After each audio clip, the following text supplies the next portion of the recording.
Scream es uno de los filmes de horror más populares del género de slasher, con incontables referencias en la cultura popular, parodias, series de televisión, videojuegos y hasta libros. Esta cinta, estrenada en el año del 96, no está muy lejos de la realidad. Aunque no lo creas, está basada en los terribles sucesos ocurridos en la ciudad de Gainesville, esto en Florida.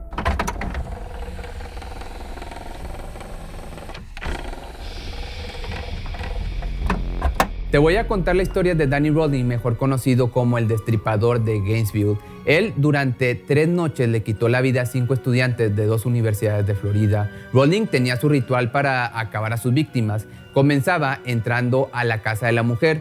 Acto seguido la sometía, ponía música a todo volumen, sacaba su cuchillo y es ahí donde el show del horror comenzaba. A tempranas horas de la mañana del día 24 de agosto de 1990, Sonia Larson y Christina Powell, 2 estudiantes de 17 años en aquel momento recién ingresadas en la universidad, se encontraban descansando en su casa. Rolling entró al departamento y en el piso de abajo encontró a Christina dormida en el sillón. Se quedó un tiempo viendo cómo su víctima dormía, su pecho subiendo y bajando con cada respiración que ella daba. Decidió no actuar en ese instante, dejó descansar a su víctima. En su lugar, fue al piso de arriba a investigar y es ahí donde entró a la habitación de Larson, donde daría inicio a su primer día de asesinatos. Rolling se acercó lentamente a Larson, cuidando no despertarla. Sin hacer mucho ruido, con su mano tapó la boca de Larson, quien, sorprendida y asustada, comenzó a forcejear y a gritar. Nadie vino al rescate. Rolling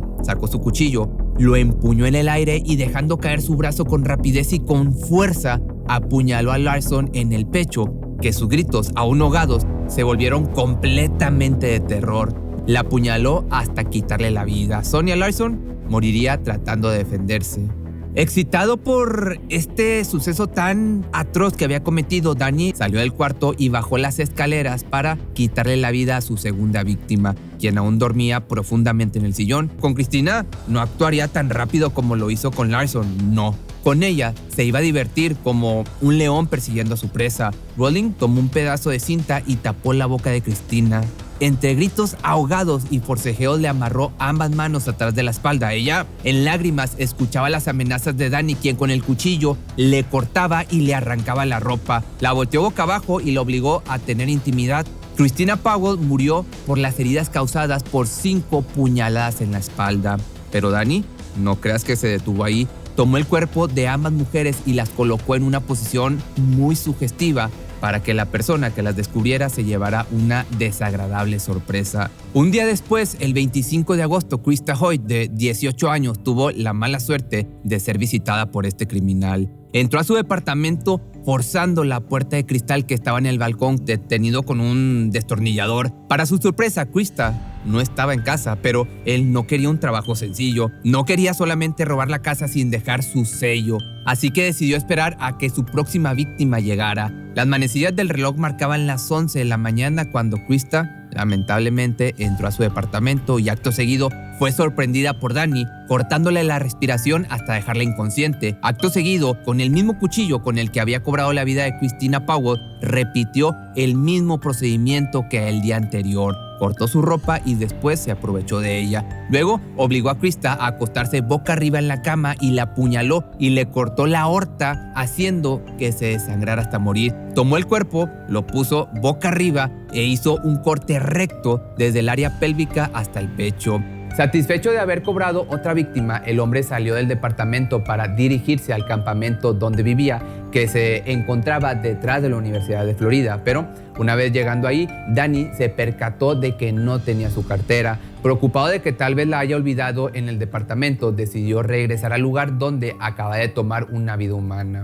Una vez ahí, contemplando el cuerpo sin vida de Krista, decidió agregar los últimos detalles a su macabra obra. Volvió a sacar su cuchillo y con cuidado separó la cabeza del resto de su cuerpo junto con sus pezones. Tomó lo que quedaba del cuerpo y lo sentó a la orilla de la cama, viendo hacia el cesto de ropa sucia. Y para diversión de Rolling, puso la cabeza de Krista en el cesto de la ropa. De esta manera, la persona que la descubriera encontraría también los ojos sin vida de Krista, viendo su propio cuerpo o lo que quedaba de él. En la mente retorcida de Rolling, se consideraba a sí mismo un Da Vinci monstruo y siniestro.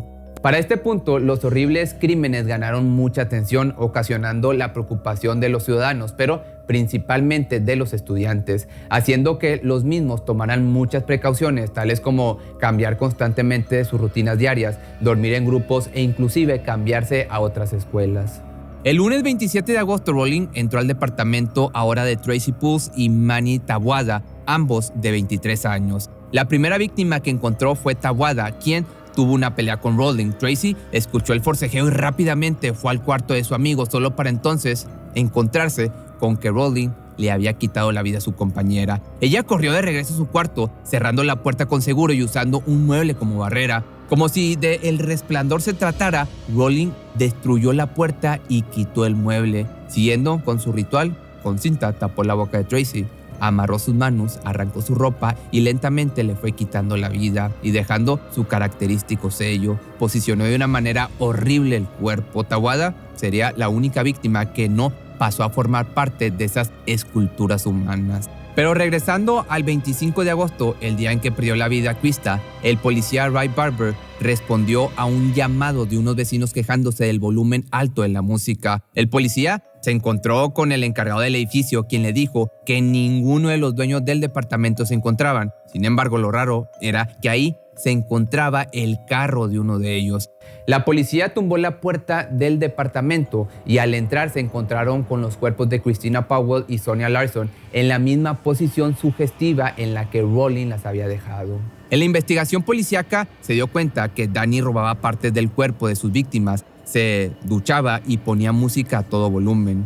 Tras 5 asesinatos, la prensa decidió bautizar a Danny Rowling como el destripador de Gainesville. Pero poco tiempo después, la policía arrestaría a Edward Lewis, quien consideraban el principal sospechoso puesto que era estudiante universitario, pero lo que más llamó la atención de él fue su historial clínico, donde presentaba una enfermedad mental, así también como varias cicatrices en su rostro producto de un accidente automovilístico. Ya 10 días después del asesinato de Tracy y de Manny, la policía logró arrestar a Rowling tras haber asaltado una tienda. En la estación de policía, mientras procesaban a este sujeto, encontraron una orden de arresto ya que había tratado de quitarle la vida a su madre en la misma zona donde cometía sus asesinatos. Su ADN aparte coincidía con el que fue encontrado en la escena del crimen. La policía con esto obviamente había atrapado al destripador de Gainesville. La historia de Danny Rowling, que nació un 26 de mayo del año del 54, era similar a la de otros matones en serie. Su padre, un veterano de guerra, era violento con él y con su madre y aparte con su hermano. Esto ocasionó que Danny desarrollara diferentes trastornos mentales y aberraciones por lo sexual. Lo único que podía calmarlo era la música, pero con el tiempo también cayó en el consumo excesivo del alcohol y de las sustancias ilegales. Ya para la edad de 18 años entró al ejército, pero poco tiempo después fue dado de baja por el consumo de estas sustancias. Después de eso fue a vivir con su abuelo, donde encontró algo de estabilidad. Se casó y tuvo una hija, pero se separaron al poco tiempo, ya que Danny las maltrataba al igual que su padre lo maltrataba cuando era niño. A raíz de esto, Rowling comenzó robando cosas pequeñitas, a espiar y a seguir a mujeres en lugares públicos hasta que fue detenido por abusar físicamente de una mujer muy parecida a su ex esposa.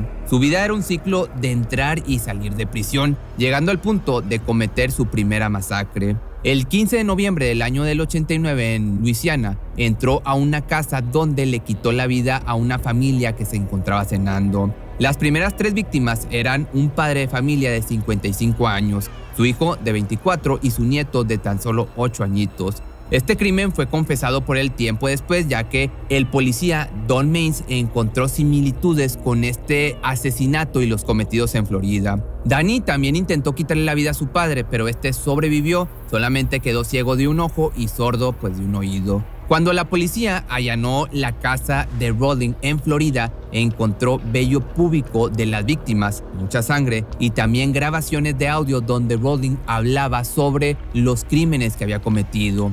Y ya para el 22 de noviembre del año del 91 fue acusado formalmente de 5 asesinatos en primer grado. Y para febrero del año del 94 conoció a la periodista London. Ambos intercambiaron cartas hasta que un día se casaron. London logró que Rowling hablara de los asesinatos que cometió y de esta forma nació el documental The Making of a Serial Killer. Después de que se celebrara el juicio, ya regresando a otra cosa, Rowling confesó sus crímenes donde dijo: no fue mi culpa, la única culpable es Géminis, una parte diabólica de mi personalidad que surgió después de haber visto la tercera parte del Exorcista. Todas las víctimas eran mujeres blancas de pelo castaño y de ojos café claros, mismos rasgos que tenía la madre de Rowling, como un dato extra.